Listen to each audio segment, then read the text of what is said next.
Between 1932 and 1964, Bette Davis clashed with Joan Crawford, Miriam Hopkins, Olivia de Havilland, Tallulah Bankhead, Joan Fontaine, and Warner Brothers' Chief Jack Warner himself.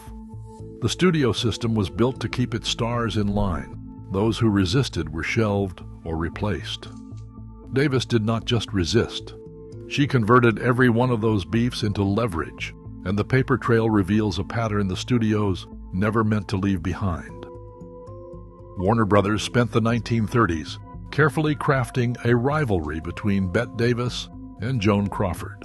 When Davis secured her landmark contract in 1935, the studio positioned Crawford as her chief adversary, offering both women similar roles and tracking their box office returns in parallel. The competition turned personal after Franchot Tone married Crawford that same year, a union Davis privately resented and executives quietly exploited.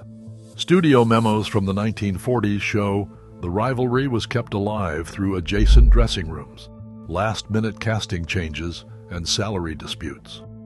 When Davis lost the lead in Possessed to Crawford in 1943, the trade press framed it as a decisive win for Crawford, fueling the narrative of two stars locked in battle for prestige and control. By 1962, the FEUD reached its peak on the set of Whatever Happened to Baby Jane. Director Robert Aldrich's logs detail efforts to keep the actresses apart, including staggered call times, separate corridors, and minimal shared scenes. A costume incident left Crawford injured, briefly halting production. The tension exploded at the 1963 Academy Awards. Davis was nominated, Crawford was not. Crawford arranged to accept the Best Actress award for Anne Bancroft, overshadowing Davis and dominating headlines. The rivalry became both spectacle and template, cementing Davis's reputation as Hollywood's most formidable competitor. Warner Brothers introduced Miriam Hopkins to its roster in 1938, not as a mere addition, but as a deliberate counterweight to Bette Davis's growing influence. Internal talent memos from that year describe Hopkins as the perfect foil for Davis, and her 7-picture contract was structured to guarantee prominent billing in select productions. The studio's intent became clear with The Old Maid in 1939. Hopkins and Davis were cast as rivals on screen, but the real contest unfolded behind the scenes. Davis insisted on top billing and a greater share of screen time, invoking a contractual clause to block any reduction of her role. Hopkins' representatives pushed back, requesting a cut to Davis's scenes. Production reports confirm that the final edit favored Davis, who appeared in nearly 60% of the film, while Hopkins' screen presence was notably reduced. The rivalry continued with Old Acquaintance in 1943. Despite press kits promising equal billing, the film's marketing materials placed Davis's name above Hopkins's, a decision backed by a March 1943 publicity memo. On set, disputes over performance style and scene length resurfaced, with directors' notes documenting repeated efforts to balance their roles. Warner's publicity department seized on the tension, launching a campaign that branded the pairing as a battle of the titans.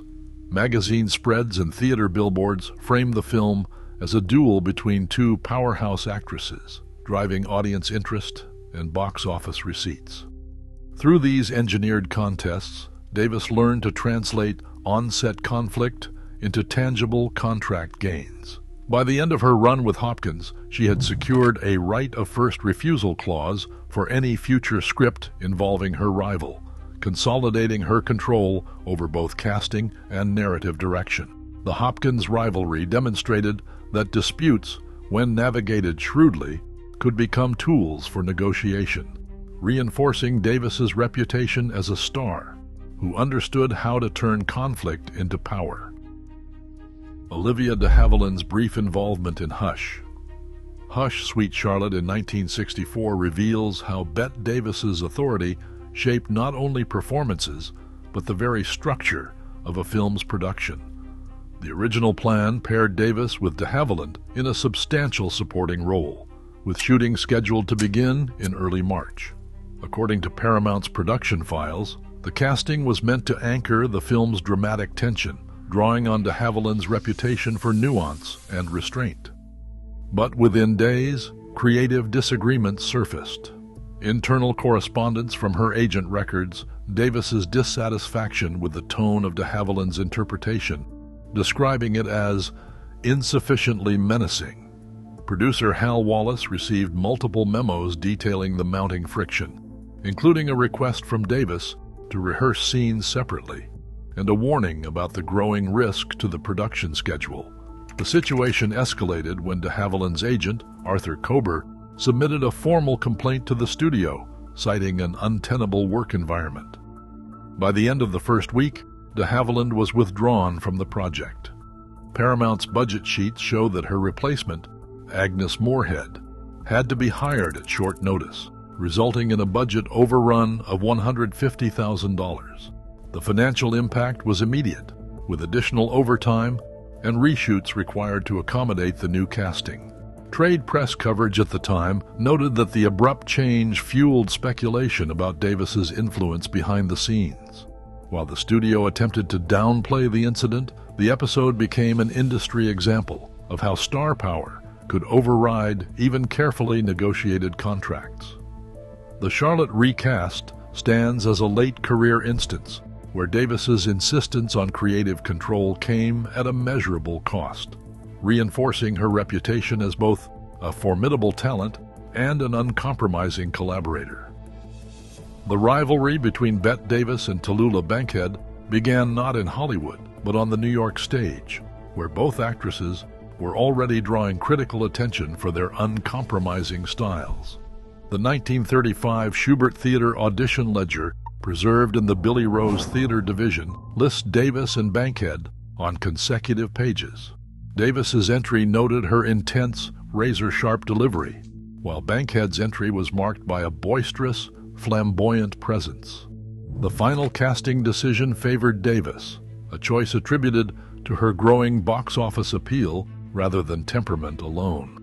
By the mid-1940s, the comparison had moved to Hollywood. An RKO production memo from 1946, circulated during casting deliberations for a prestige project, described Bankhead's stage-derived projection as too broad for the screen, while praising Davis for cinematic subtlety. The memo's handwritten margin read, "Davis for lead, Bankhead lacks restraint." Such assessments were echoed in the press, which delighted in pitting the two against each other. In a 1936 interview, Davis quipped that Bankhead may have the loudest voice in the room, but she never learned how to listen to the silence a camera needs. Bankhead, never one to back down, shot back in Variety the following year that Bette pretends to be a lady of the stage, yet she looks like a frightened schoolgirl in a costume shop.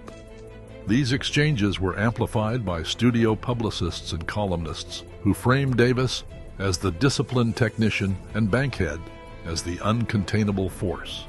The contrast became a shorthand for critics who used their names to define the boundaries of acting style, intensity versus flamboyance, control versus spectacle. In the process, the press helped transform a professional rivalry into a cultural binary, setting up Davis and Bankhead as symbols in an ongoing debate about what made an actress truly great. Joan Fontaine's Best Actress win at the 1942 Academy Awards drew a sharp line between two visions of Hollywood stardom. Fontaine, honored for her performance in Hitchcock's Suspicion, became the face of the refined ingenue, an image celebrated by the Academy and echoed in trade columns that spring. Bette Davis, by then already a two-time Oscar winner, was cast as her opposite, the defiant, emotionally volatile star.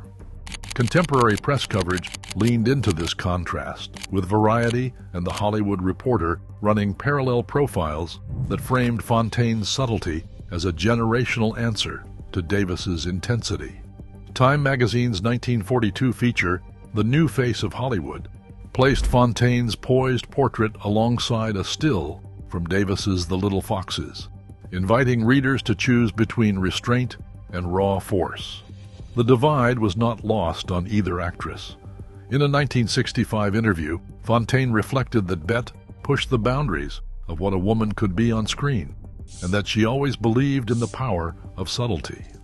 Her memoir, published 5 years later, credited Davis's boldness for forcing the industry to reckon with outspoken women, even as Fontaine herself preferred a quieter approach. The award season Rivalry, shaped as much by studio campaigns as by the women themselves, became a mirror for Hollywood's evolving standards. For Davis, the public comparison reinforced her drive for creative autonomy, fueling later battles for contract control and artistic authority. In early 1936, Bette Davis took the extraordinary step of filing suit against Warner Brothers in the King's Bench Division of the British High Court. The complaint, submitted in London, accused the studio of imposing a contract so restrictive it amounted to restraint of trade. Davis argued that Warner's standard 7-year agreement barred her from rejecting undesirable roles and prevented her from working elsewhere, even if the studio offered her only supporting parts or low-budget scripts. Jack Warner's legal team countered by defending the contract as industry standard, necessary to maintain stability and protect investments in star-driven pictures. For months, the British press followed the proceedings, publishing excerpts from court filings and speculating on the outcome. On June 12, 1936, the court issued its ruling, upholding the contract's validity but acknowledging the growing debate over artistic autonomy. Rather than return home defeated, Davis used the legal spotlight to negotiate directly with Warner Brothers. Within weeks, the studio offered her a revised agreement, a salary increase to $85,000 per year, the right to approve scripts, and a formal process for contesting assignments she deemed unworthy. This new contract, unprecedented at the time, gave Davis a level of creative input rare for any actor, let alone a woman in the 1930s. Trade papers such as Variety and the New York Times splashed the story across their front pages, framing Davis not as a troublemaker, but as a pioneer, challenging the studio's iron grip. The legal battle became a touchstone in industry circles, cited by other actors in later contract negotiations. For Davis, the courtroom fight with Jack Warner transformed a personal standoff into a turning point for star power in Hollywood, cementing her reputation as an artist unwilling to accept the limits imposed by the old studio order. Hollywood's power struggles still echo today as actors seek fair contracts and creative control. Bette Davis's public battles forced the industry to confront its own machinery. Her legacy endures not just in awards, but in every performer who refuses to be silenced. What does star power mean now? Funny business, a woman's career. The things you drop on your way up the ladder so you can move faster. Did you know Bette Davis once fought to include an unflattering scene in her own movie? Hollywood trembled at her power. Directors feared her fierce demands. Fasten your seatbelts. It's going to be a bumpy night. Co-stars admired her relentless drive. She dominated every scene, every frame, but was she really that good? Let's dive into the mystery of Bette Davis, the actress who could make or break careers with a single performance. Back before the glory. Bette Davis was born Ruth Elizabeth Davis on April 5, 1908 in Lowell, Massachusetts. Her family life was challenging. Her parents divorced when she was young, leaving her mother to raise Betty and her sister Barbara alone. Despite these difficulties, Betty's mother Ruthie was determined to provide her daughters with a good upbringing and encourage their artistic pursuits. This supportive environment played a significant role in shaping Betty's future career. From a young age, Bette was captivated by the world of theater. She loved reading and found herself drawn to the dramatic arts. Her passion for acting was sparked when she saw a performance of the play The Wild Duck by Henrik Ibsen. The experience left a lasting impression on her, and she knew then that she wanted to be an actress. Her enthusiasm was further fueled by her mother's support, as Ruthie encouraged her daughters to explore their creative interests.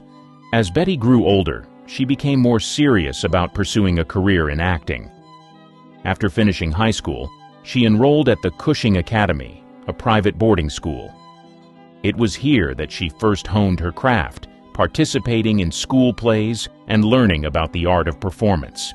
Her natural talent and dedication quickly became evident, and she decided to further her studies at the John Murray Anderson School of Theater in New York City, one of the most prestigious acting schools at the time. Bette's time at the John Murray Anderson School was crucial in shaping her as an actress. She trained under renowned teachers who helped her develop her skills and techniques. She learned the importance of understanding her characters, finding emotional truth in her performances, and using her physical presence to convey her roles effectively. Her training emphasized the need for hard work, discipline, and a deep understanding of the craft, lessons that would serve her well throughout her career. In 1929, Bette made her professional stage debut in the off-Broadway play The Earth Between, followed by her Broadway debut in Broken Dishes. While her roles in these early productions were small, they provided valuable experience and exposure. Bette's stage presence and strong, expressive features quickly caught the attention of critics and audiences alike. Her performances were marked by a raw intensity and a commitment to her characters, traits that would become her trademarks. Despite the modest beginnings of her stage career, Bette was determined to succeed. She worked tirelessly to improve her craft and took on a variety of roles that challenged her and helped her grow as an actress. Her perseverance paid off when she landed a part in the Broadway production of Solid South in 1930. Though the play itself was not a major success, Bette's performance received positive reviews, and she caught the eye of talent scouts from Hollywood. It wasn't long before Bette's talent led her to the silver screen. In 1930, she was signed by Universal Studios, marking the beginning of her film career. Although her transition to Hollywood wasn't without its challenges, her first screen test was deemed unsuccessful, and she was nearly sent back to New York. Bette's determination and passion for acting kept her going. She persevered through the initial struggles and setbacks, gradually making a name for herself in the industry. Rough road to Hollywood. Bette Davis's entry into Hollywood was anything but smooth. When she first arrived in Los Angeles in 1930, she faced an industry that was not quite ready to embrace her unique talent and unconventional beauty. Unlike many of the glamorous leading ladies of the time, Bette had a distinct look and intense energy that set her apart. Despite these differences, she was determined to make her mark in the film industry. Her early days in Hollywood were challenging. After being signed by Universal Studios, Bette faced a series of disappointments. Her first screen test was a disaster, largely due to a lack of proper lighting and makeup, which failed to showcase her features. The studio executives were unimpressed, and there was talk of sending her back to New York. Bette's mother, Ruthie, who had accompanied her to Hollywood, reportedly found their new life daunting. But Bette was resolute. She was determined to prove herself, even in the face of rejection. Bette's first film role came in 1931 with Bad Sister, where she played a minor part. While the movie itself didn't make waves, it was a start. She continued to appear in small roles in films like Seed and Waterloo Bridge, but none of these roles gave her the opportunity to showcase her true potential. During this period, Bette struggled to find her footing in an industry that seemed uninterested in the kind of raw, emotional performances she wanted to deliver. She often felt typecast and underutilized, relegated to playing secondary characters that didn't challenge her. In 1932, Bette's fortunes began to change when she was loaned to RKO Pictures for the film The Man Who Played God. This role marked a turning point in her career. She played Grace Blair, a young woman who falls in love with a deaf pianist. Her performance was well received, and it was the first time critics and audiences took notice of her talent. Although it wasn't a starring role, it allowed Bette to demonstrate her emotional depth and acting range. The positive reception encouraged her, and she began to believe that she could succeed in Hollywood. Betty's real breakthrough came in 1934 with the film Of Human Bondage. She played the role of Mildred Rogers, a vulgar and manipulative waitress who entangled the protagonist in a destructive relationship. This was a daring and unconventional role, especially for a young actress trying to establish herself in the industry. Betty's portrayal of Mildred was raw, unglamorous, and deeply compelling. She brought a level of intensity and realism to the character that was rare in Hollywood at the time. Her performance was so powerful that it led to a widespread campaign among critics and fans for her to receive an Academy Award nomination, even though she hadn't been initially considered. While she didn't win, the outcry highlighted the industry's recognition of her talent. Following Of Human Bondage, Bette Davis secured her first Academy Award for Best Actress for her role in Dangerous, 1935. She played Joyce Heath, a troubled actress whose career is in decline. This performance solidified her status as a rising star in Hollywood.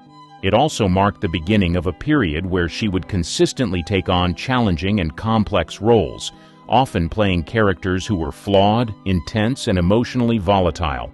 Throughout these early years, Bette faced significant challenges. She was frequently at odds with studio executives who wanted to mold her into a more conventional star.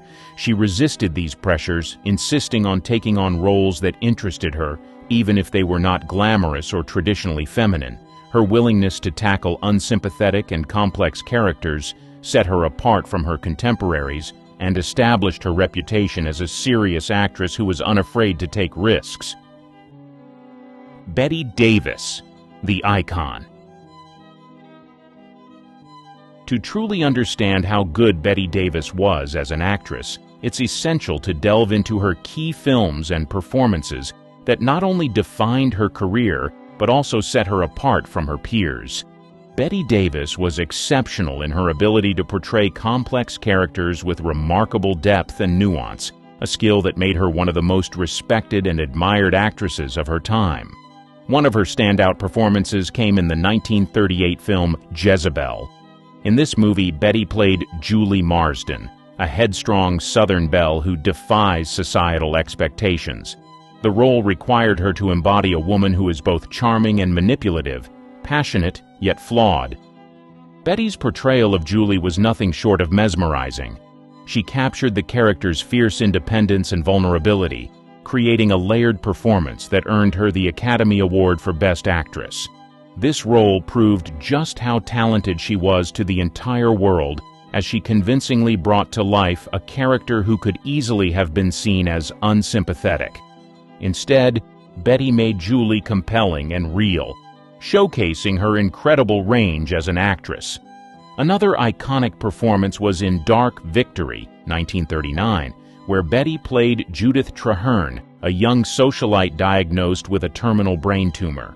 This role demanded a delicate balance of strength and fragility as Judith grapples with her impending death. Betty's portrayal was deeply moving and profoundly human.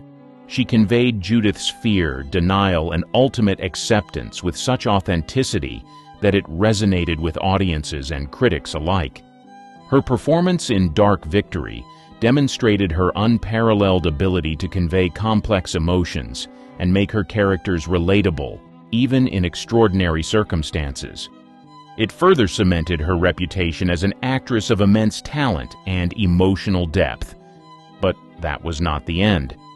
In All About Eve, 1950, Bette delivered one of the most celebrated performances of her career. She played Margot Channing, an aging Broadway star facing the harsh realities of getting older in a youth-obsessed industry. Margot is a character full of sharp wit, insecurity, and vulnerability. Betty's performance was a masterclass in blending humor with pathos. She brought Margot to life with a biting wit and a deep sense of humanity, making her both larger-than-life and profoundly relatable. The role showcased Betty's exceptional skill in portraying strong, assertive women while also exposing their vulnerabilities. Her line, "Fasten your seatbelts. It's going to be a bumpy night," delivered with perfect timing and tone, became iconic and is still remembered today. Fasten your seatbelts. It's going to be a bumpy night. This performance earned her another Academy Award nomination and solidified her status as one of the greatest actresses in film history. But when it came to the film Now Voyager 1942, Bette took on the role of Charlotte Vale, a repressed and lonely woman who transforms into a confident and self-assured person. The film explores themes of self-discovery, empowerment, and love. Bette's portrayal of Charlotte's journey from insecurity to empowerment was captivating. She skillfully depicted Charlotte's evolution, making the character's transformation believable and deeply affecting. The famous scene where Charlotte declines a marriage proposal saying, "Oh, Jerry, don't let's ask for the moon. We have the stars." Oh, Jerry, don't let's ask for the moon. We have the stars. This was an amazing moment that highlighted Bette's ability to convey complex emotions with subtlety and grace. Her performance in Now Voyager showed some of her range and her capacity to breathe life into characters with rich inner lives. These performances, among many others, illustrate just how good Bette Davis was as an actress. She had a unique talent for portraying complex, multidimensional characters with depth and nuance. Whether she was playing a defiant Southern belle, a doomed socialite, an aging actress, or a woman finding her strength, Bette brought remarkable intensity and authenticity to her roles. She was fearless in her choice of characters, often opting for challenging and unconventional roles that other actresses might have shied away from. Bette Davis's ability to fully inhabit her characters and bring their stories to life on screen is what truly set her apart in Hollywood. She wasn't just good, she was exceptional, consistently delivering performances that were both captivating and unforgettable. Bette's unique acting style. Bette Davis's acting style was as distinctive as it was compelling, setting her apart as one of the most talented actresses in Hollywood's golden age. Her unique approach to acting, characterized by her distinctive voice, expressive eyes, and dramatic flair, made her performances unforgettable and established her as a master of her craft. In evaluating how good Bette Davis actually was, one cannot overlook these signature elements that defined her style. One of the most immediately recognizable aspects of Bette Davis's acting was her voice. Unlike many of her contemporaries who often adopted soft and melodious tones, Bette's voice was sharp, commanding, and full of character. She had a distinctive delivery that could convey a wide range of emotions, from icy disdain to heartfelt vulnerability. Her voice could be both authoritative and seductive, depending on the needs of the character. This vocal versatility allowed her to tackle a variety of roles, from the haughty Southern belle in Jezebel to the confident and witty Margot Channing in All About Eve. Her ability to modulate her voice to suit her character's mood and situation was a hallmark of her talent, making her dialogue delivery always captivating. Bette's expressive eyes were another key element of her acting style. She possessed a remarkable ability to convey complex emotions with just a glance. Her eyes could be piercing and intense, conveying a steely determination or a fiery rage. They could also be soft and tender, revealing the vulnerability or longing of her characters. This expressive quality was particularly evident in close-up shots where her eyes could communicate volumes without a single word spoken. Whether she was playing a tormented woman on the brink of despair or a scheming, manipulative character, her eyes always told a deeper story, adding layers to her performances. This ability to use her eyes so effectively was a testament to her deep understanding of her characters and her skill as a nuanced performer. Regardless of all of these, the most fascinating thing about Bette Davis on screen was her incredibly dramatic flair. She had a theatrical presence that made her performances larger than life. Bette wasn't afraid to fully embrace the drama of her roles, often adding bold gestures, intense facial expressions, and dynamic physicality to her characters. She had a talent for making even the most ordinary moments feel charged with emotion and significance. Her dramatic approach was never over the top, but rather a calculated choice that amplified the emotional stakes of a scene. This flair for drama made her particularly compelling in roles that required a strong, commanding presence, such as the ambitious actress in The Star or the vengeful queen in The Virgin Queen.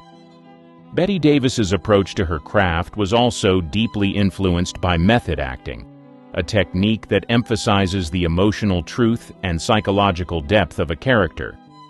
She was known for her meticulous preparation for roles, often immersing herself in the lives and experiences of her characters. Bette believed in thoroughly understanding the background, motivations, and psychology of the people she portrayed. This dedication to authenticity sometimes led her to make bold and unconventional choices. For example, in Of Human Bondage, she insisted on appearing on screen without makeup to accurately portray the character's decline, a move that was virtually unheard of for leading ladies at the time. Her commitment to method acting extended to her physical transformation for roles. Bette often altered her appearance, voice, and mannerisms to suit her characters. She was known for her willingness to go to great lengths to achieve the right look and feel for a part, whether it meant adopting a specific hairstyle or costume, or even changing her physical demeanor. This level of dedication demonstrated her respect for the craft and her desire to fully inhabit her roles, making each of her performances a unique and fully realized portrayal. Bette Davis's unique acting style and techniques were crucial in shaping her career and establishing her reputation as one of the greatest actresses of all time. Her distinctive voice, expressive eyes, dramatic flair, and commitment to method acting allowed her to create complex, multi-dimensional characters that resonated with audiences. These elements combined to make her performances not only believable, but also deeply affecting and memorable.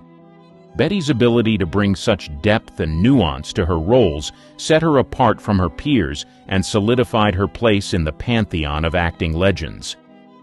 In reflecting on how good Bette Davis actually was, it is clear that her exceptional talent and unique approach to her craft made her a truly remarkable actress, whose impact continues to be felt in the world of film. Other perceptions about Bette Davis. Bette Davis's career was characterized by an ongoing dialogue between critics and audiences, with both praise and criticism reflecting the extent of her work and the era's cultural expectations. As one of Hollywood's most distinguished actresses, she drew intense scrutiny for her performances, and her bold choices often sparked strong reactions, both positive and negative. From the early days of her career, Bette Davis received accolades for her unique talent and powerful screen presence. Her performance in Jezebel 1938 earned her an Academy Award for Best Actress, solidifying her reputation as a leading lady capable of commanding the screen. The New York Times praised her portrayal, noting, "Miss Davis does an eloquent, sensitive job with the part." Her ability to portray strong, independent women was frequently highlighted, and she quickly became known for her intense, compelling performances. Critics admired her willingness to play unsympathetic or controversial characters, a rarity for actresses of her time. In 1939, her role in Dark Victory garnered widespread acclaim. Frank S. Nugent of the New York Times wrote, "Bette Davis's performance is as sensitive and persuasive a study as she has ever done." This highlights her nuanced portrayal of a woman facing a terminal illness. Similarly, Now, Voyager, 1942, was a critical success, with Variety describing her performance as superb. These roles showcased her depth and versatility, further establishing her as a formidable talent. But all these aside, make no mistake, Bette Davis also faced significant criticism throughout her career. Some of this criticism stemmed from her strong-willed personality and refusal to conform to Hollywood's expectations. She was known for clashing with studio executives, particularly during her time at Warner Brothers. Her insistence on creative control and quality roles often put her at odds with the industry's power structures. In one notable instance, she sued Warner Brothers in 1937, seeking to break her contract to pursue more challenging roles, a move that was highly controversial at the time. Although she lost the case, it underscored her commitment to her craft and her willingness to take risks. Critics sometimes found fault with her performances, particularly when her characters were seen as too abrasive or unlikable. In The Little Foxes, 1941, her portrayal of the ruthless Regina Giddens was met with mixed reviews. While many praised her for embracing the character's coldness, some felt she went too far in making Regina unsympathetic. The Hollywood Reporter noted that Davis was too conscious of the villainy in her role, suggesting that she could sometimes overplay her parts. Her later career also drew mixed responses. As she aged, Bette continued to take on challenging roles, refusing to be typecast or sidelined. However, some critics and audiences were less receptive to her later work, often preferring the more glamorous or romantic roles typical of younger actresses. In Whatever Happened to Baby Jane, 1962, Davis's portrayal of the grotesque and mentally unstable former child star Baby Jane Hudson was polarizing. While the performance was widely acclaimed, earning her a 10th Academy Award nomination, some found the film's dark tone and her character's grotesque nature unsettling. Bosley Crowther of the New York Times described the film as a gruesome and grotesque piece of motion picture entertainment, but acknowledged that Davis gave a bold and brazen performance. Each at the peak of their powers, colliding in a dramatic on-set showdown. Bette Davis and Faye Dunaway's intense rivalry is one of the most riveting tales in Tinseltown. So what happens when two of Hollywood's biggest stars are forced to share the same spotlight? You get one of the most infamous feuds in entertainment history. The backstory of Bette Davis and Faye Dunaway. Bette Davis, born in 1908, was a powerhouse in Hollywood. Known for her intense eyes and commanding presence, she earned 10 Academy Award nominations, winning twice for Dangerous, 1935, and Jezebel, 1938. By the 1960s, she had a solidified reputation as one of the greatest actresses of her time. Faye Dunaway, born in 1941, burst onto the scene in the mid-1960s. She gained critical acclaim and stardom quickly, earning an Academy Award nomination for Bonnie and Clyde, 1967. Her striking looks and dramatic flair made her a favorite in Hollywood, winning the Oscar for Network, 1976. Both actresses had strong personalities and were known for their dedication to their craft. Davis, with her no-nonsense approach, often clashed with directors and co-stars. She was vocal about her opinions, never shying away from confrontation. Dunaway, on the other hand, was also intense and meticulous about her performances, often demanding multiple takes to get a scene perfect. The era of Hollywood during its rise was one of transition. The old studio system was fading, and new, independent voices were emerging. This was a time of great change, where traditional values were being challenged, and new forms of storytelling were being explored. Their paths crossed when both signed on for a film project that seemed promising. Early buzz around the movie was high, with many anticipating a dynamic collaboration. The film was set to be a major release, with a substantial budget and a talented supporting cast. From the outset, the clash of these two titanic egos seemed inevitable. Crew members reported early signs of tension during initial table reads. Davis's straightforward, old-school approach often collided with Dunaway's methodical, modern technique. This difference in style was apparent to everyone on set, including the director, who initially tried to mediate between the two. Despite the growing tension, both stars maintained a professional facade for the sake of the project. However, those who observed them closely noted a simmering undercurrent of competition and resentment. The film's producers were aware of the potential for conflict, but hoped that the professionalism of both actresses would prevail. As filming progressed, minor disagreements over lines, blocking, and character interpretation began to surface. These initial sparks of tension were precursors to the more intense clashes that would follow. It was clear to all involved that this project would be anything but smooth sailing. The film project. The disputed title. The film that brought Bette Davis and Faye Dunaway together was The Disputed Title. Directed by Robert Aldrich, known for his work on Whatever Happened to Baby Jane, 1962. The project aimed to capture the same level of intensity and drama. The production had a budget of $3 million, a significant amount for the time, reflecting high expectations. Aldrich was confident in his choice of leads, believing their contrasting styles would create on-screen magic. He was no stranger to handling strong personalities, having directed Davis previously. The screenplay was adapted from a best-selling novel, and the story revolved around complex, emotionally charged themes that required top-tier performances. In early 1976, the production began with high hopes. The initial table read was a significant event, with the entire cast and crew present. Reports from the set indicated a palpable tension from the start. Davis, known for her quick memorization and precise delivery, often completed her scenes in 1 or 2 takes. Dunaway, in contrast, was meticulous, sometimes requiring several takes to achieve her vision of perfection. Crew members noted the differences in their approaches. Davis's impatience with Dunaway's multiple takes became evident early on. She was used to a faster pace, having honed her skills during Hollywood's golden age, where efficiency was prized. Dunaway, however, was part of the new Hollywood movement, where method acting and deep character exploration were more common. The first major incident occurred during a pivotal scene. Davis delivered her lines with her usual intensity, expecting the scene to wrap quickly. Dunaway, unsatisfied with her performance, requested additional takes. The delay frustrated Davis, leading to a heated exchange. Witnesses recalled Davis snapping, "I don't have all day," while Dunaway insisted, "We need to get this right." The director's attempts to mediate only partially succeeded. While both actresses were professionals, the tension was now an open secret on set. This incident set the tone for the rest of the shoot. The atmosphere grew more charged with each passing day, with crew members often caught in the crossfire.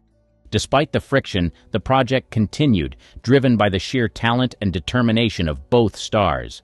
The stakes were high, and neither Davis nor Dunaway wanted to be seen as the cause of any delays.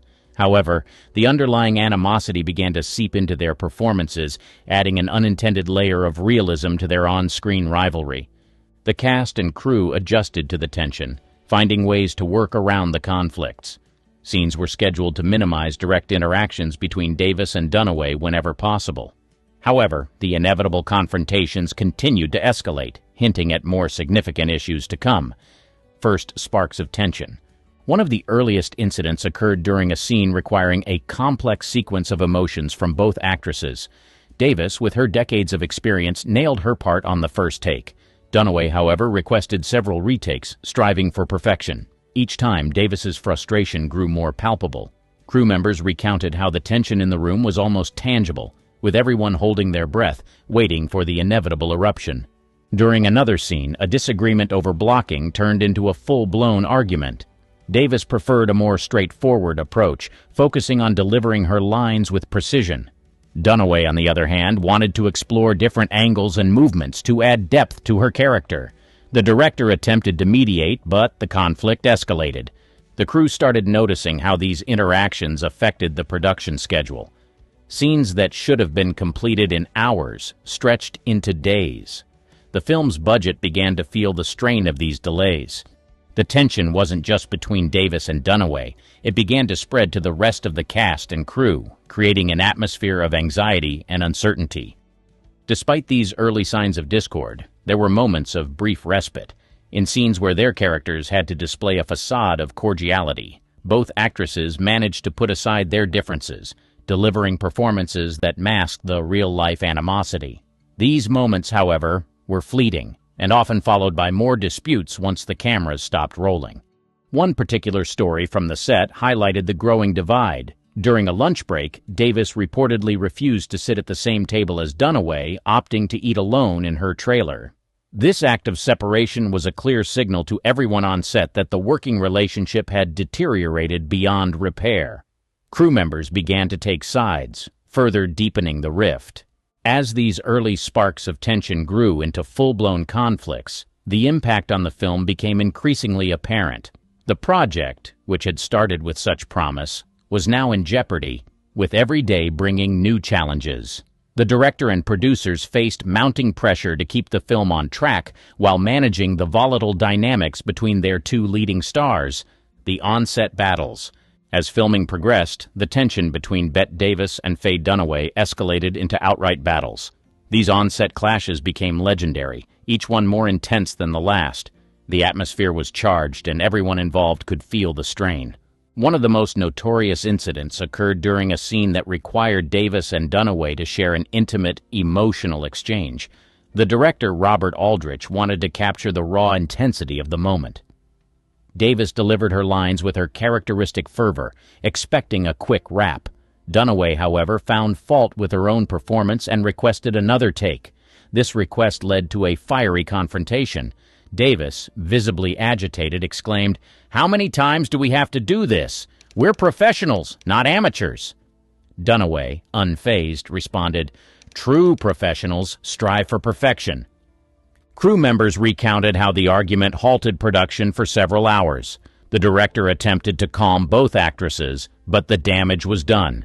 The tension was now affecting the entire set. Cameramen, sound technicians, and other crew members had to wait while the stars hashed out their differences.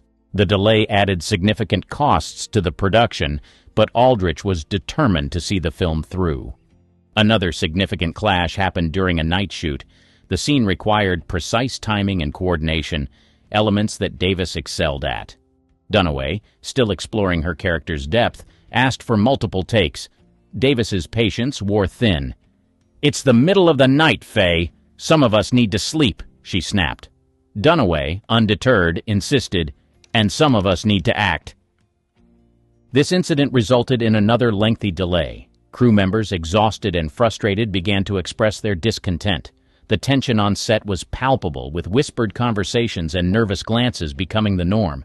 The production schedule, already tight, became increasingly strained. The battles weren't limited to verbal spats. Physical scenes presented their own challenges. In one instance, a scene required Dunaway to slap Davis. The director called for realism, but after several takes, Davis's cheek bore the marks of Dunaway's intensity. Davis, known for her resilience, pushed through, but the scene left a lasting impact on the already strained relationship. The director's attempts to mediate often fell short. Aldrich tried to separate their scenes, shooting each actress's part independently when possible. This tactic worked to some extent, but couldn't eliminate the need for direct interaction. Each shared scene became a potential flashpoint, with the cast and crew bracing for the next outburst. Public perception and media coverage. As word of the tensions between Bette Davis and Faye Dunaway began to leak, the media quickly latched onto the story. Hollywood loves a good feud, and the clash of these two titanic personalities was irresistible. Reporters eagerly sought any tidbits from the set, and gossip columns buzzed with rumors. The first public sign of trouble emerged in a cryptic interview given by Davis. When asked about working with Dunaway, she replied, "Some people are difficult. They need to learn their craft before they waste everyone's time." This thinly veiled jab sparked a flurry of speculation. Dunaway, typically more reserved in public, responded indirectly by emphasizing her commitment to her art, saying, "True artistry requires patience and dedication." The press ran with these quotes, painting a picture of a bitter rivalry. Headlines like "Davis versus Dunaway, Hollywood's latest feud," and "On-set wars inside the battle" dominated entertainment news. The public, fascinated by the drama, followed every update with avid interest. Fans of both actresses took to defending their idols, further fueling the debate. Behind the scenes, the film's PR team scrambled to manage the narrative. They tried to downplay the conflict, issuing statements about the intense dedication of both stars and their passion for delivering the best performance possible. However, these efforts did little to quell the growing buzz. The director, Robert Aldrich, found himself in the spotlight as well. In interviews, he walked a fine line, praising the talent of Davis and Dunaway while acknowledging the challenges of working with such strong personalities. "They bring a certain energy to the set," he remarked diplomatically. "It's a testament to their commitment to the film." Despite these attempts at damage control, the media coverage continued unabated. Paparazzi camped outside the studio, hoping to capture any sign of discord. Onlookers were treated to occasional glimpses of the actresses entering and exiting, often with tense expressions. These images only added to the narrative of a fraught production. As the weeks went on, more detailed reports began to surface. Anonymous sources from the set described specific incidents, such as the infamous lunch break snub and the multiple takes argument. Each new revelation was pounced upon by the press, creating a sense of a running saga that captivated audiences. The film's producers, initially excited about the publicity, soon grew concerned. While the buzz generated interest in the movie, there was a fear that the negative press could overshadow the film's merits. Meetings were held to discuss strategies for shifting the narrative, but with limited success. In the midst of this media frenzy, the actresses themselves remained focused on their work. Despite the public perception, they continued to deliver powerful performances, driven by their respective commitments to the craft. The public's fascination with the feud only heightened anticipation for the film's release. People wanted to see the result of this contentious collaboration, curious to witness the on-screen chemistry shaped by off-screen battles, behind-the-scenes stories. While the media painted a vivid picture of the public feud between Bette Davis and Faye Dunaway, the real stories from behind the scenes offered even more insight into the volatile dynamic on set. These accounts, shared by crew members and other actors, revealed just how challenging the production had become. One such story involved the film's costume designer Edith Head, a legendary figure in Hollywood. Head had worked with Davis before and knew how to handle her demands. However, Dunaway's meticulous nature presented new challenges. Head recalled how fittings with Dunaway could stretch for hours, with the actress scrutinizing every detail of her wardrobe. Davis, who valued efficiency, grew increasingly impatient with these delays, often expressing her frustration openly. "We're making a film, not sewing a fashion show," she reportedly quipped. Another notable incident took place during a crucial dinner scene. The director, Robert Aldrich, wanted to capture the tension between the characters authentically. The scene required multiple takes to get the right balance of emotion and drama. Davis executed her part flawlessly, but Dunaway struggled with the scene's complexity, asking for several retakes. Davis's frustration boiled over, and she walked off the set, declaring she wouldn't return until Dunaway was ready. The production was halted for the day, costing valuable time and money. The film's assistant director shared a particularly revealing story about the scheduling conflicts. To minimize direct interaction between Davis and Dunaway, scenes were often scheduled in a way that allowed for as little overlap as possible. Despite these efforts, the two still had to share scenes, leading to inevitable clashes. Makeup artist Alan Snyder, who had a long history with Davis, faced his own set of challenges. Davis preferred a quick and straightforward approach to her makeup, while Dunaway wanted to experiment with different looks to find what best suited her character. Snyder found himself caught in the middle, trying to balance the demands of both stars. He noted how the makeup trailer, usually a place of calm before the day's filming, became a battleground of wills. "Some days it felt like I was more of a referee than a makeup artist," Snyder recounted. These behind-the-scenes stories highlighted the contrasting working styles and personalities of Davis and Dunaway. While Davis valued speed and precision, Dunaway's quest for perfection led to numerous delays. The director and crew were constantly walking a tightrope, trying to keep the production moving while managing the actresses' conflicting needs. Despite the ongoing battles, there were moments when the brilliance of both stars shone through.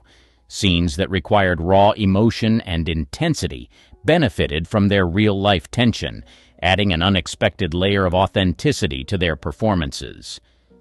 The final straws. As filming of the disputed title drew to a close, the tension between Bette Davis and Faye Dunaway reached its peak. Several incidents during the final weeks of production marked the breaking point of their professional relationship, with each confrontation more intense than the last. One of the most significant incidents occurred during the filming of a critical climactic scene. The scene required both actresses to engage in a heated argument that would culminate in a dramatic resolution. Given the real-life animosity between them, the director, Robert Aldrich, hoped that their genuine tension would add to the scene's authenticity. However, what unfolded was far more explosive than anyone anticipated. Davis and Dunaway began the scene with a simmering intensity, their performances electrifying.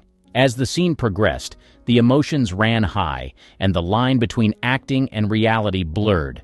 Davis, fed up with the multiple takes and delays, broke character and lashed out at Dunaway, accusing her of wasting everyone's time. "This isn't your personal stage, Faye!" she shouted. Dunaway, equally frustrated, fired back. "Maybe if you adapted to modern methods, we wouldn't be here all night." The argument escalated quickly, with both actresses hurling accusations and insults. Crew members watched in stunned silence, unsure if they should intervene. Aldrich, attempting to regain control, called for a break, but the damage was done. Another pivotal moment occurred during a night shoot that required precise coordination and timing. Dunaway, striving for perfection, asked for yet another retake. Davis, visibly exhausted and irritated, lost her temper. She stormed off the set, declaring she wouldn't return until Dunaway agreed to move on. Production was halted for several hours, with the crew left in limbo. This delay was costly, both in terms of time and money, and highlighted the irreconcilable differences between the two stars. As the final days of shooting approached, the producers grew increasingly anxious. The budget had ballooned due to the numerous delays, and the studio executives were pressuring Aldrich to wrap up the production. Meetings were held to strategize how to navigate the remaining scenes with minimal conflict. In some cases, scenes were rewritten or rescheduled to avoid direct interaction between Davis and Dunaway. One particularly telling incident involved a promotional photo shoot for the film. Both actresses were required to pose together for the film's marketing materials. The session quickly devolved into a series of tense, awkward moments. Davis refused to stand near Dunaway, and Dunaway insisted on multiple wardrobe changes, further delaying the shoot. The photographer, tasked with capturing a sense of camaraderie, struggled to get usable shots. The tension was palpable, and the resulting photos lacked the chemistry the marketing team had hoped for. As the production wrapped, the final straws had taken their toll. The relationship between Davis and Dunaway was irreparably damaged, with both actresses eager to move on from the contentious project. The crew, exhausted from the constant battles, was relieved to see the end of filming, but remained uncertain about the film's prospects. As the curtain falls on the grand stage of her life, Bette Davis looks back on a career filled with brilliance, struggle, and unparalleled passion. In this vast arena of egos and ambition, few names ignite a fire within her quite like Faye Dunaway.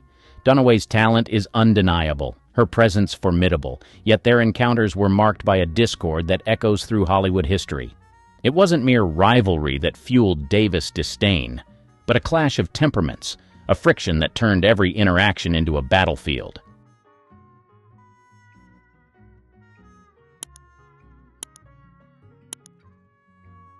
Three trials, one acquittal, and yet the damage only accelerated after the courts were done, because by then, the studios had already solved the problem their own way.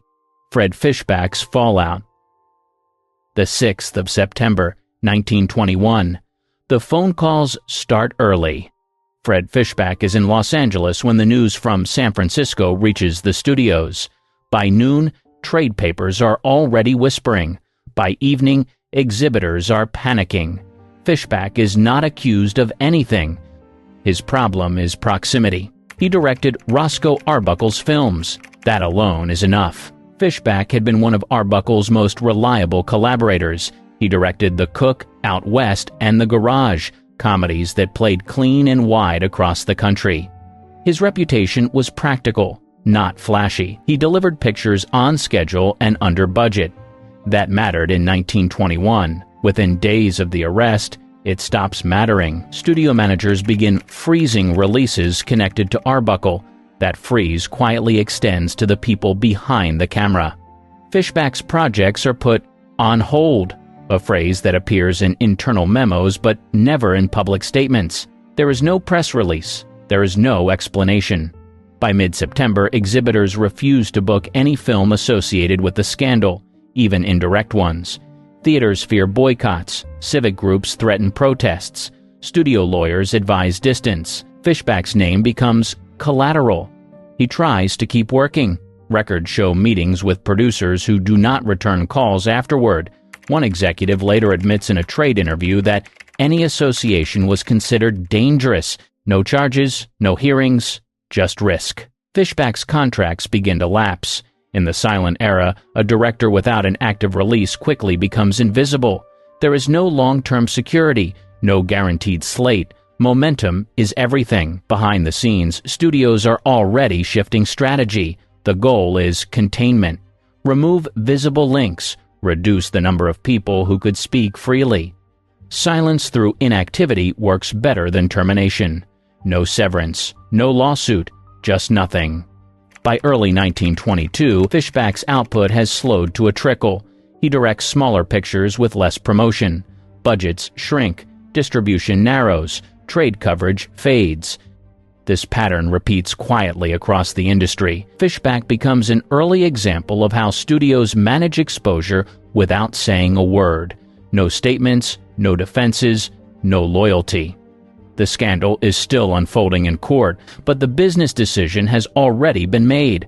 Association is treated as liability. Talent becomes disposable. Fishback never testifies. He never issues a quote. He never gets a chance to defend his work. His career does not end overnight, but it never recovers its earlier position. Alice Lake's sudden disappearance. By the fall of 1921, Alice Lake is everywhere. Her face is familiar to audiences, her name sits high on call sheets, and her films are selling cleanly in first-run theaters.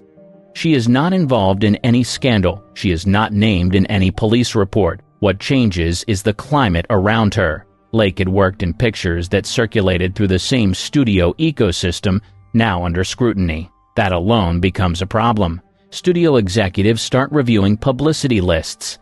Names are weighed for risk.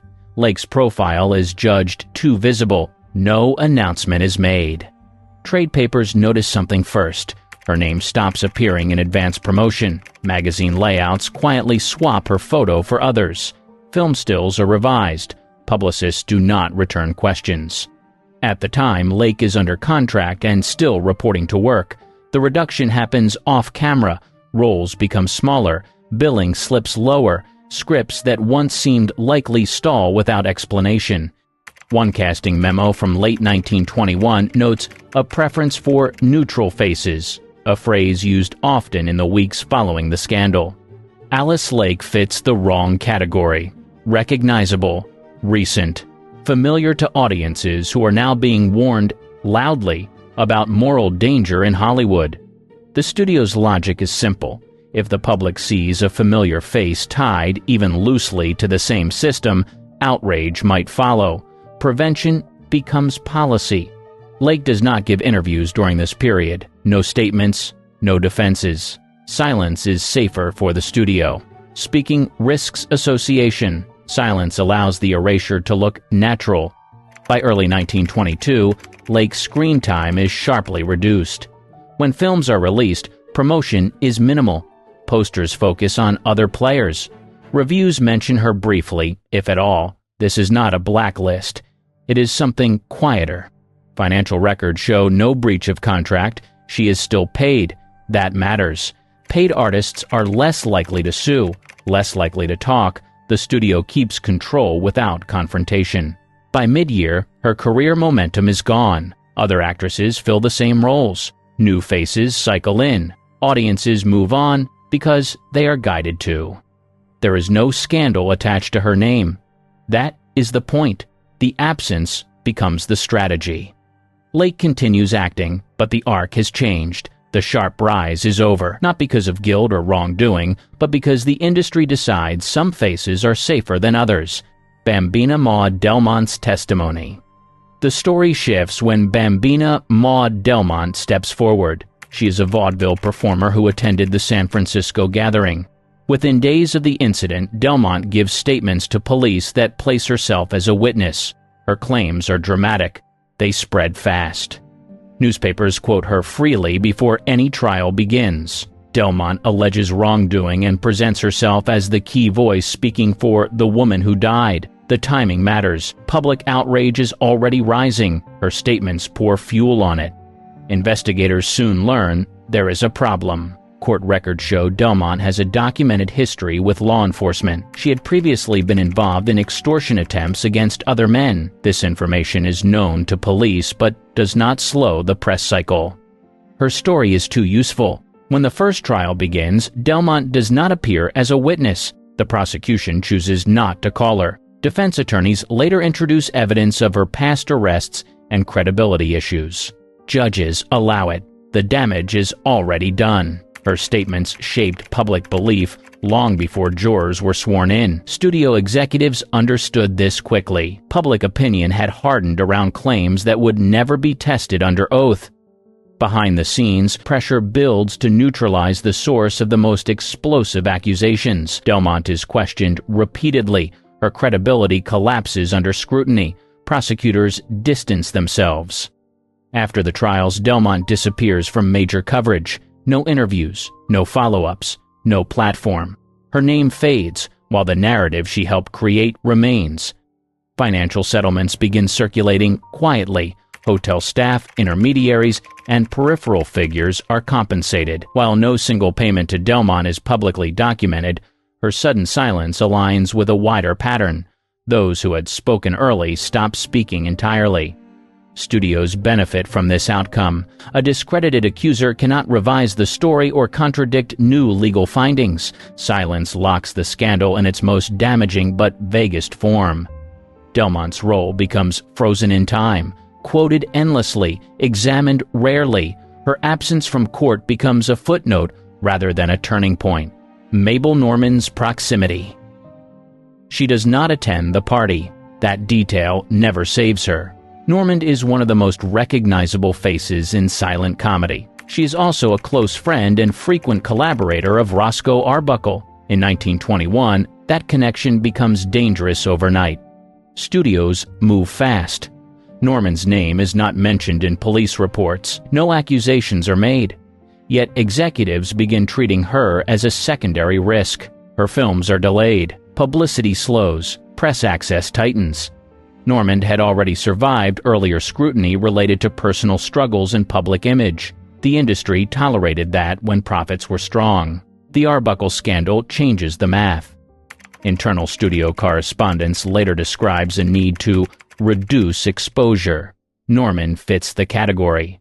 Highly visible, publicly linked, too familiar to audiences following the headlines.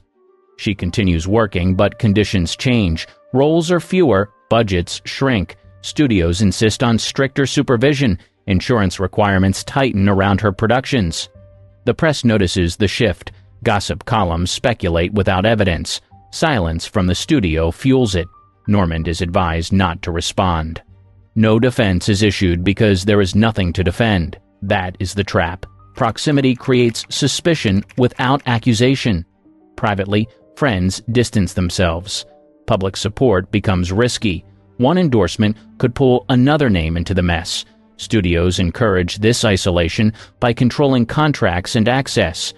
Normand's decline is gradual but steady. She remains famous, but the upward trajectory stops.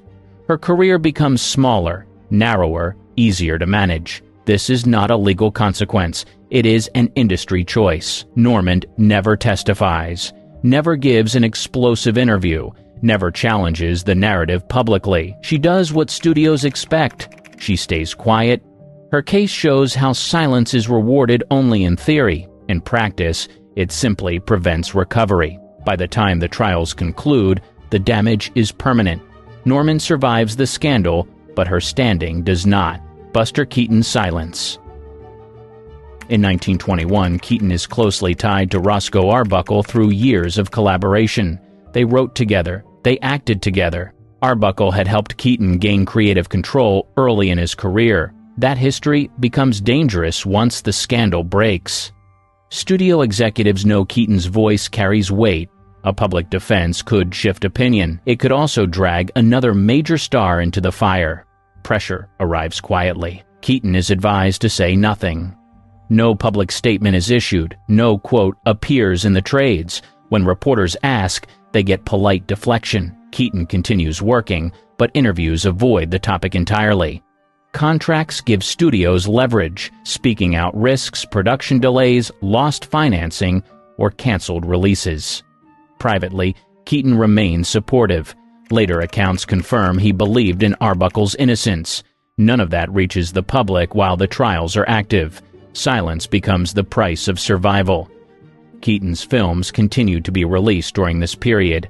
That is not an accident. Studios reward compliance. A visible star who stays quiet helps calm exhibitors and investors. The message spreads fast across Hollywood. Other performers take note. Silence protects careers. Loyalty does not. Keaton's restraint is strategic. He avoids becoming a headline. He avoids becoming a target. He keeps working while others disappear. Years later, he will speak more openly, calling the accusations unjust and criticizing the press coverage. At the time, those words stay private. The studio system does not ask Keaton to lie. It does not need to. It only asks him to wait. Waiting changes everything. By refusing to engage publicly, Keaton helps studios maintain control of the narrative. The scandal stays focused on one name. The circle does not widen. Al St. John's blacklisting. He is not a headline name, but his face is familiar.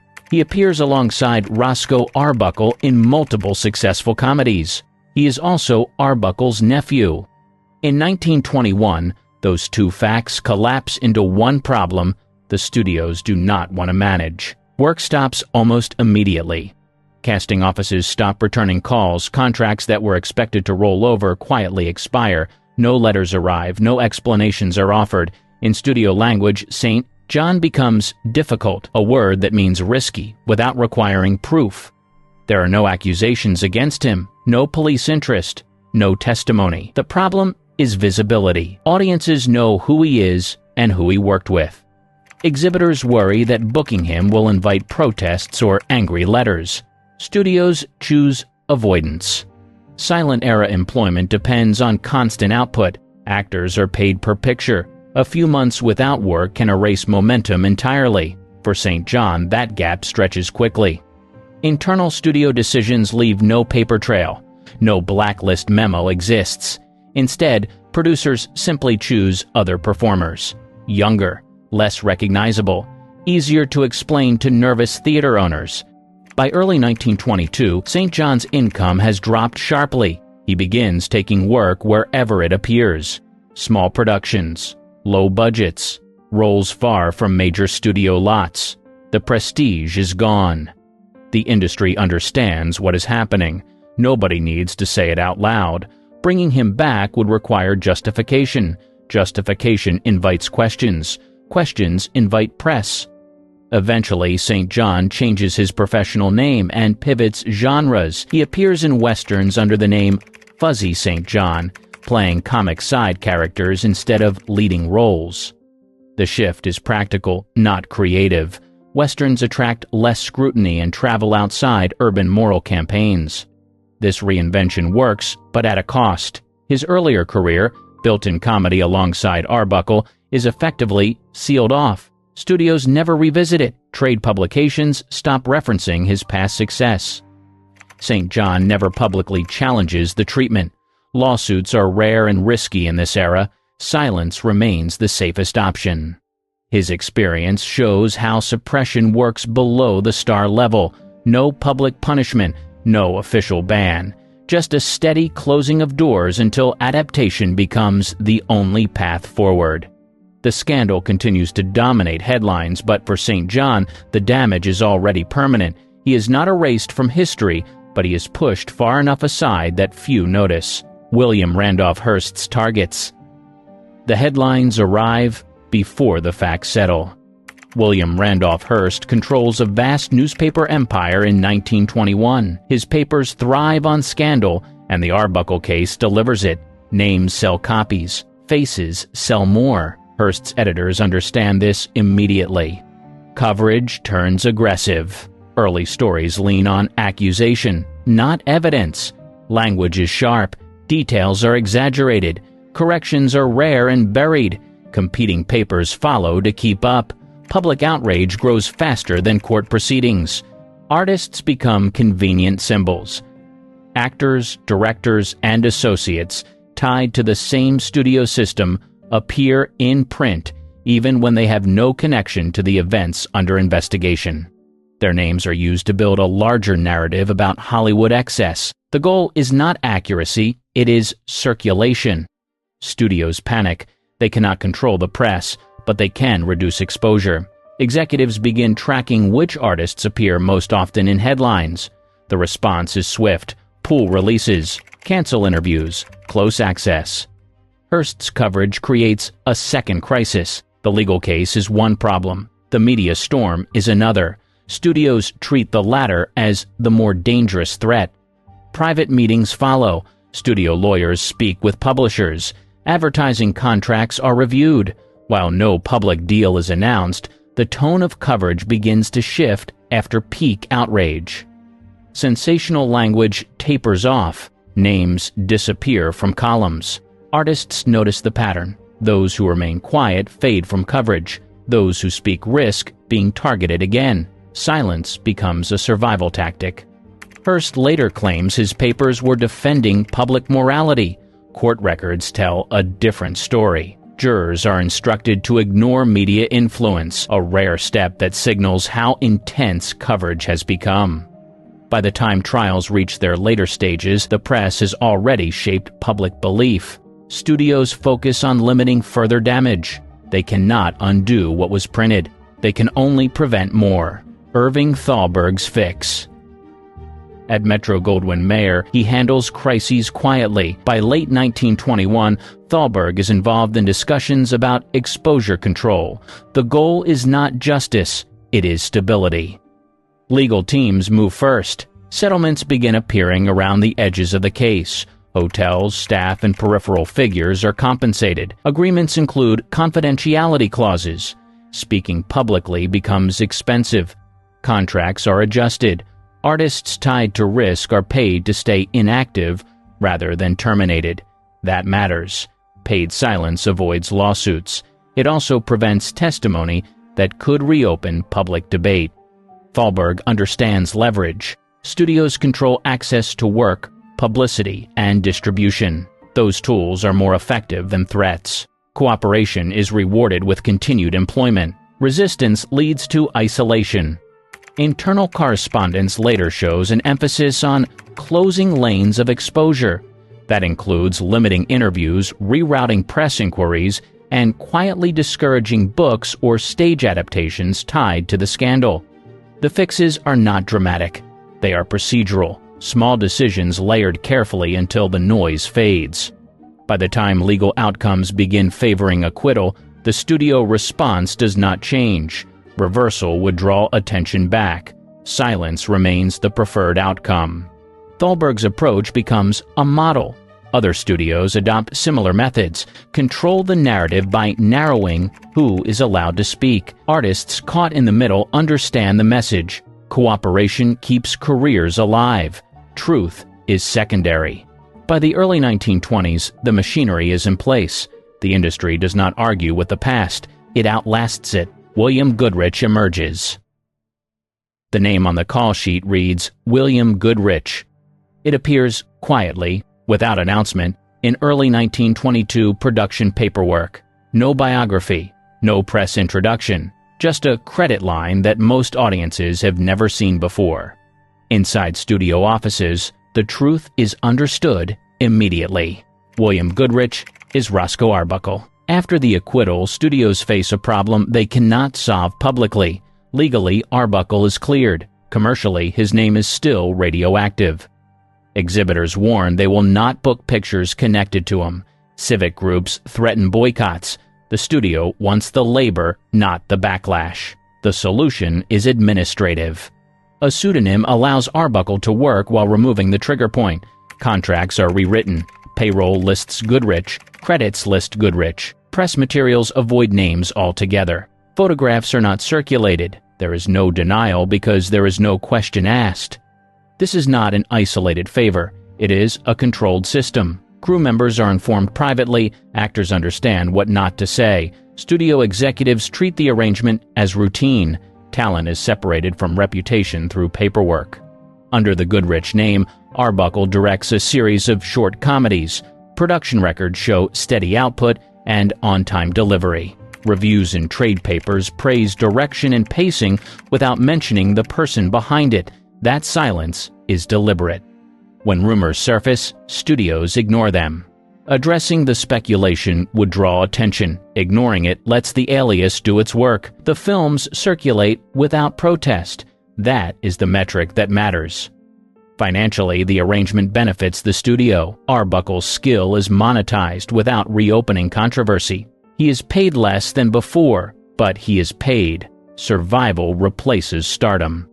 There is no public rehabilitation campaign, no interviews, no staged comeback. The industry has decided a full return is too risky. The alias is not a bridge back. It is a containment measure. Goodrich never speaks. The name exists only in credits and contracts. That limitation is intentional. A voice could undo the separation. By the mid-1920s, the output slows. New talent replaces old. The pseudonym fades as quietly as it arrived. Its purpose has been served. Artists written out. The final phase happens without headlines. Supporting actors, extras, writers, and crew members connected to the case fade from records one by one. Some are paid off, some are stalled. Others are simply ignored until they leave town. Non-disclosure agreements become standard. Settlements include clauses restricting interviews and memoirs. Payments are framed as routine contract resolutions. The language is clean. The effect is permanent. Those closest to the events are the least heard from. Hotels settle quietly. Staff members change jobs. Witnesses stop returning calls from reporters. Books proposed in the years immediately after the trials fail to secure publishers. The market has no appetite. Studios understand time as a tool. If enough people stay silent long enough, memory thins. Careers end without scandal attached. That is intentional. A quiet exit raises fewer questions than a public dispute. The absence looks voluntary. Some artists try to speak later. Editors decline. Producers pass. Interest has shifted. Silence becomes history by default.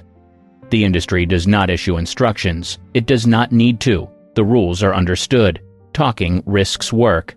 Staying quiet preserves what little remains. By the late 1920s, the scandal exists mainly as rumor and cautionary tale. Names are missing. Details blur. Responsibility dissolves. This is the success condition. Not belief. Forgetting. What remains is a clean slate for the studios and a fragmented record for everyone else. The payments stop. The contracts expire. The silence holds. The scandal was never erased. It was diluted, spread thin across enough people that no single voice could restore it. That is how the industry closes the book. Not with an ending, but with absence. The year was 1943. A film sat locked in vaults too scandalous for theaters. At the center, a woman lying in hay rewriting what was allowed on screen. This wasn't Monroe or Gardner. It was Jane Russell, and her story only gets wilder from here. The bra that launched a legend. The Outlaw wasn't supposed to be a scandal. It was a low-budget Western by Howard Hughes, starring a newcomer named Jane Russell. But Hughes had something bigger in mind. He didn't just want a movie, he wanted shock value. Russell was only 21, with no major roles behind her. Hughes cast her as Rhea McDonald, a sultry saloon girl. During filming, he became obsessed with how her figure appeared on screen. Costumes didn't give him the look he wanted, so he built his own solution, a new kind of bra. Metal rods, wiring, and padding were sewn into a custom design meant to lift her bust unnaturally high. Hughes even filed a patent for it. Jane hated it. "That thing hurt like hell," she said years later. "I threw it in the trash and wore my own." Despite that, Hughes told the press she wore his invention. He wanted the story to spread, and it did. Then came the haystack photo. A publicity still showed Russell reclining in hay, blouse barely holding on. No moviegoers cared about the plot. They wanted to see that image. Theaters received angry letters. Religious groups protested. One censorship board called the photo morally dangerous. The production code refused to approve the movie. Hughes had a plan. He sent fake protest letters to theaters claiming outrage from concerned citizens. It worked. Curious crowds showed up in droves. The limited release in 1943 was chaos. In New York and Los Angeles, people lined up for blocks. In some cities, police were called to manage traffic. Chicago shut the film down mid-run.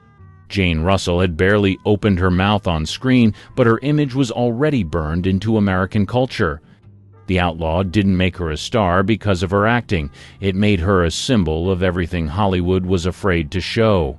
The full nationwide release didn't happen until 1946. By then, she didn't need it. She was already the most talked about woman in Hollywood. And she had done it without saying a word. Headlines, contracts, and control. After The Outlaw stirred controversy in 1943, Jane Russell's name never left the papers, but behind the headlines, she was caught in a mess of studio politics, lawsuits, and image control. She hadn't asked for any of it. Howard Hughes had her locked under an exclusive contract. That meant no other studio could touch her, and she couldn't choose her roles. She later said, "I was stuck doing whatever he wanted. I couldn't even accept better parts." For years, Hughes refused to loan her out, even when major studios begged. Warner Brothers, MGM, and Paramount all showed interest. Hughes said no. During that time, Jane wasn't making movies. Instead, she was doing press, magazine covers, pin-up shoots, public appearances. It was all meant to keep her famous without ever stepping on set. She became one of the most photographed women in America without releasing a single new film. Then came the court battles. Film censors still tried to block The Outlaw from playing nationwide. Hughes fought back with everything he had, lawyers, appeals, even threats to pull his other films from theaters. Jane stayed quiet in public but admitted later she hated the circus. "I wanted to act, not pose for ads." In 1946, the film finally got wide release. It made millions. Critics weren't kind. Most called the acting wooden and the story dull. But it didn't matter. People came to see her. Hughes had turned Jane into a brand, not an actress. Finally, in 1947, Jane got a new project, Young Widow. It was her first non-Hughes production. The script had depth, and she was eager to prove she could act. But the damage had been done. Audiences still saw her as the hey girl. Reviews were mixed. Some praised her presence. Others said she was stiff. She later admitted she was still learning. Still, she wasn't going away. The public had decided Jane Russell was worth watching, even if no one could agree on why. For better or worse, her image had already outgrown the screen. And Hughes? He still wasn't done pulling the strings. Jane versus Hollywood. By 1948, Jane Russell was trapped between fame and frustration. She was known everywhere, but barely working. Hughes continued to control her roles and turn down outside offers. She started to push back. Hughes offered her a part in The Paleface, a comedy western with Bob Hope. Jane didn't think she could do comedy, but she said yes just to get back in front of a camera. It turned out to be a smart move. The film was a hit. Audiences loved her timing, and critics admitted she held her own next to Hope. It was the first time she got to show range. But things weren't smooth behind the scenes. Jane had no power over her career choices. Hughes micromanaged every decision. He approved costumes, scripts, even haircuts. Jane called him obsessed with control. She began quietly asking her lawyers for a way out of the contract. Meanwhile, gossip columns tracked her every move. She was photographed constantly but rarely quoted. Journalists described her as cool, hard to read, and aloof. In truth, she was tired of being treated like a mannequin. Her public image was sex symbol. In private, she was religious, blunt, and preferred quiet. In 1949, she shot The Big Steal with Robert Mitchum. The production was rushed because Mitchum had just been arrested for marijuana possession. The studio needed good press fast. Jane agreed to the project on short notice. It was a basic crime story, but again, she handled it well. Mitchum later said, "Jane was tougher than anyone gave her credit for." She wanted more like that, less glamour, more grit. But Hughes still had her locked down.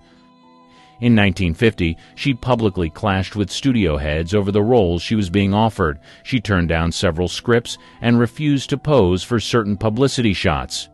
That made her difficult in Hollywood terms. Jane wasn't playing along anymore. She wanted to act, not sell, and slowly people were starting to listen.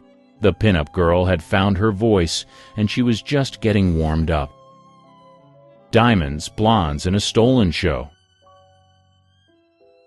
In 1953, Jane Russell landed what should have been a supporting role. Instead, she nearly stole the film. The movie? Gentlemen Prefer Blondes. Her co-star? Marilyn Monroe. Monroe played the sweet, flirty Lorelei. Jane played Dorothy, the sharp brunette who called the shots. On paper, Marilyn was the lead, but on screen, Jane dominated scene after scene. Her timing was cleaner. Her delivery was drier. Her attitude? Unshakable. Most people don't know this. Jane didn't want to do it at first. She thought the musical numbers were silly, but the studio pushed her in, and once filming started, she didn't hold back. She handled her own vocals, danced in heels, and rewrote parts of her dialogue. Monroe had more screen time, but Jane had more control. Crew members said Russell often calmed Marilyn down between takes. She reportedly helped block scenes and guided Monroe through complex shots. Then came the premiere drama. Here's the rumor. Monroe refused to attend the Blondes premiere in Hollywood, so Jane showed up alone and played both roles on the red carpet. She even signed Monroe's name for fans. Reporters called her a total pro and said she carried the night without breaking a sweat. The movie became a global hit. Jane's performance was praised for being grounded and funny, while Marilyn got the attention for her beauty. But behind the scenes, even executives said Jane held the film together. She never bragged about it. In interviews, she gave Monroe credit and avoided drama. But those who worked on the film knew the truth. Jane was the adult in the room. She showed up on time, knew her lines, and never cracked under pressure. That role cemented her as more than a body or a photo. She could act, she could command, and she could outshine a legend without even trying. Hollywood had underestimated her again, but this time everyone saw what she could really do, and Jane didn't need hay or headlines to prove it. The Hollywood Bowl baptism. In 1954, Jane Russell shocked fans again, but this time it had nothing to do with movies or costumes. She stepped into the waters of the Hollywood Bowl in front of thousands and got baptized. It wasn't a publicity stunt. Jane had always kept her faith private. She was raised in a deeply religious home and read the Bible daily. But the tension between her image and her values was growing. After years of posing in tight gowns and playing bombshell roles, she wanted to make a statement. That statement came during a Billy Graham revival event. The massive crowd watched as Jane walked into the water and was fully submerged. It made headlines the next morning. "Movie siren gets saved," one paper wrote. Others called it a mid-career pivot, but Jane didn't care. After that, she became more vocal about her beliefs. She gave interviews criticizing the moral direction of Hollywood. She said too many films celebrated sin and called some of her past work foolish. She even started a group called WAIF, World Adoption International Fund, combining her faith and advocacy. This turn confused people. She was still doing movies and still dressing glamorously, but now she was talking about Jesus on talk shows. Some fans loved it, others tuned out. The industry didn't know how to handle her shift. She didn't back down. In public speeches, she warned young actors to stay grounded and avoid the fast track to ruin. In private, she mentored struggling performers behind the scenes. But not everyone supported her. Some Hollywood insiders mocked her open faith. She was accused of being judgmental and old-fashioned. Producers called her unpredictable. Studios didn't know if she'd promote a film or preach at the premiere. Jane didn't care. She wasn't asking for approval anymore. The woman once labeled too hot for theaters was now talking about redemption and doing it on her own terms. And while the cameras rolled on others, Jane rewrote her own script in real life. Fight with the church. After several miscarriages, she decided to adopt. But adoption in the 1950s wasn't simple, especially across borders. Her first adopted son, Tommy, came from Ireland. The process took over a year. Jane grew frustrated with red tape and church politics. She believed too many kids were stuck in orphanages while paperwork dragged on.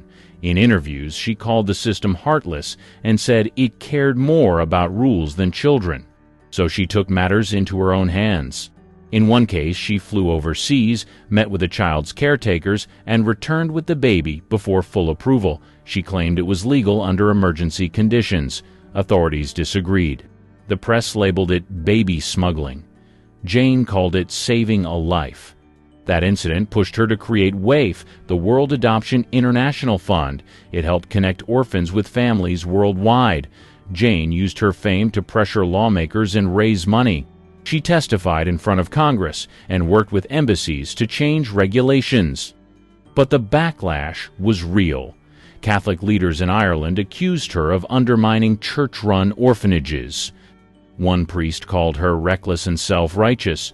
Jane fired back, saying the church cared more about control than compassion. Despite the criticism, she expanded her work. WAIF helped place hundreds of children in homes during its peak. Jane personally reviewed applications and even helped pay travel costs for some families. She wasn't just a spokesperson, she was hands-on. This wasn't the Hollywood work people expected from a screen siren, but Jane didn't care about expectations. She said, "If I'd waited for the world's approval, I'd still be posing in hay." Her house in California became a hub for her causes. Her kids lived outside the spotlight, and she rarely talked about them publicly. But in her later interviews, she called them her greatest work. The roles in film paid the bills. The work in adoption, she said, saved her soul. Russell versus feminism. In an era when women's liberation was gaining momentum, Jane took the opposite path, and she made sure everyone knew it. She called second-wave feminism a mess of angry women yelling about problems they created. In one 1,973 interview, she said, "I don't know what they're fighting for. I never had to fight for anything." That quote alone set off a storm. Talk show hosts loved booking her. She clashed with feminist guests and stood her ground, even when audiences booed. She argued that women already had power but were wasting it on resentment. "I've worked with men my whole life," she said. "I never needed to burn my bra to get respect." Her words drew backlash. Gloria Steinem's supporters called her outdated. Some women's groups urged sponsors to drop her from endorsements. But Russell didn't flinch. She said modern feminists misunderstood strength. Strength isn't about shouting. It's about knowing who you are. She also attacked Hollywood for portraying women as helpless victims or hypersexualized cliches. Ironically, critics pointed out that her early roles did exactly that. Jane didn't deny it, but said the problem wasn't the image. It was the intention behind it. By this time, she was focused on her religious activism and charity work. But her conservative takes made headlines more than her advocacy. She called Roe v. Wade a mistake and said America needed less therapy and more churches. She wasn't trying to please anyone. The feminist movement saw her as a relic. Her fans saw her as fearless. Either way, she stayed visible. While other actresses her age faded quietly, Jane Russell kept showing up, louder, bolder, and completely unwilling to change. Love her or hate her, she refused to play the part anyone handed her. At 60 and still breaking rules. In the 1980s, most actresses from Jane Russell's era were long retired. Not Jane. At 60, she signed a national ad deal to model Playtex bras. The ads ran on television, in magazines, and in stores across America. Most women her age were expected to disappear from the spotlight, but Jane showed up in full glam, pitching support bras to real women. The tagline, "Does your bra have to show your age?" Jane didn't think so. Critics rolled their eyes. She didn't care. "I wore bras before most of these ad execs were born," she joked in an interview. "I know what works." And she meant it. The campaign was a hit. Sales spiked, especially among older women who saw her as relatable, not ridiculous. But this comeback wasn't just about ads. She started making more public appearances again, church groups, charity galas, even morning talk shows. She wasn't doing movies, but she wasn't fading away either. She found a way to stay in front of the public without pretending to be younger than she was. And she wasn't afraid to call out ageism. When a reporter asked if she'd consider a comeback film, she replied, "Sure, if they let me play a 60-year-old woman who acts like one."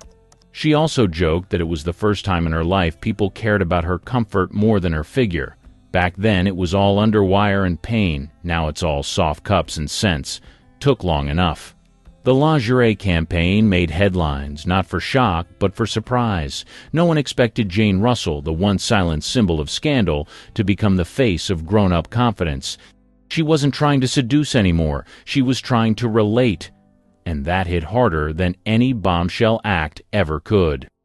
In a business that tossed women aside after 40, Jane Russell didn't just refuse to disappear. She came back in a bra and reminded the world who she was. And she did it with a wink, not an apology. Outspoken, unfiltered, and unbothered. While most Golden Age stars slipped into quiet retirement, Jane cranked up the volume. She gave interviews that often went viral, at least by pre-internet standards. On one local television segment, she called modern movies trash with sound effects. She criticized rising stars for acting like victims instead of women. One host tried to steer her back to polite conversation. Jane doubled down. She also leaned harder into politics. She identified as a proud conservative, supported prayer in schools, and spoke at several Republican events. She criticized Hollywood's moral decay and said most actors today were spoiled and spineless. These statements didn't win her new fans, but they kept her in the press. In 1999, she made headlines again for all the wrong reasons. She was arrested for driving under the influence in California. Her blood alcohol level was nearly twice the legal limit. At the time, she was in her late 70s. The tabloids pounced. "Busted bombshell," read one headline. She didn't deny it. She didn't spin it. And she definitely didn't apologize in public. Instead, she joked about it later, saying, "At my age, you're lucky to get a story printed about you, even if it's for drinking." Even when called out, she rarely backed down. In one interview, she admitted she didn't believe in political correctness. "I say what I mean, and if you don't like it, turn the channel." No apologies to the end. She passed away in 2011 at the age of 89. True to form, her final years were lived without filters, edits, or apologies. She spent her last decade mostly in Santa Maria, California, staying active in her church and speaking at local events. Neighbors described her as approachable but blunt. If you asked about her past, she'd answer, but she wouldn't sugarcoat it. She didn't do nostalgic interviews. She didn't attend retrospectives. When asked why she skipped award shows or tributes, she said, "I didn't go for applause when I was working. Why would I show up for it now?" In her final interviews, she remained firm in her views. She still rejected modern feminism, still criticized Hollywood's direction, and still defended her early work, even the parts people once called scandalous. "I gave the public what they wanted," she said, "and I did it on my own terms." She also spoke about faith until the end. Church was her real stage, and she liked it that way. She called it the only place that never asked me to be something else.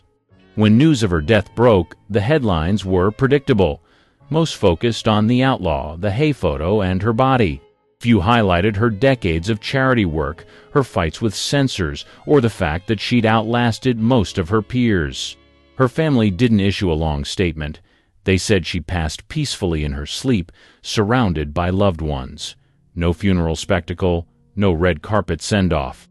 And that felt right, because Jane Russell never needed the spotlight. She was the kind of star who took it, then handed it back when she was done.